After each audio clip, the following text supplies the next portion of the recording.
Derek, obviously, there are a lot of like you said, there's a lot of options people have when they're facing foreclosure.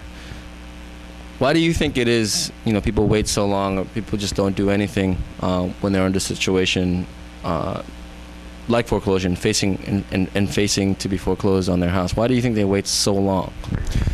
I think it's human nature for people to procrastinate, to say, they might go through a little bit of why is this happening, right. Because there's usually other things, other symptoms, not just the problem with the house. It's usually a job loss, some other scenario. Maybe they're just preoccupied because they've had some disaster happen in their family, and the mortgage is the last thing on their mind.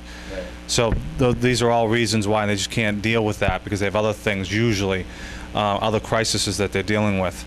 Unfortunately, it eats up their time when they do put it off, and it makes it more difficult, and it takes away several of their options to later into the foreclosure process that it gets. Something I suggest to people, that if they're having this problem, if they have someone they trust, maybe they're having a sickness in the family, or maybe there was a death or some other horrible thing it's really terrible that happens. Maybe there's a close family friend that can help them out with some of their stuff, and maybe they can delegate some of the, not necessarily for them to do, but at least gather the options for them so that they don't have to do it all by themselves.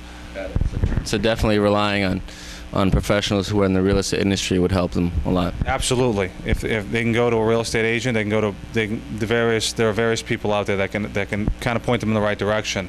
But it's also good, like I was just bringing out, just having somebody somebody that they trust, right. Which referral, through a friend.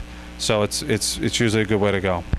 Got it. I think it's been an overall trend for a lot of people to do things in real estate themselves. This is obviously something you don't want to go through yourself. No, one, you just don't know all your options, and when dealing with the banks, it's often helpful to have somebody that deals with the banks all the time, because there's certain language, there's certain ways of talking with the banks, there's certain things to say, there's certain ways of getting to the decision makers that your normal layperson isn't aware of just because they haven't done it. Right.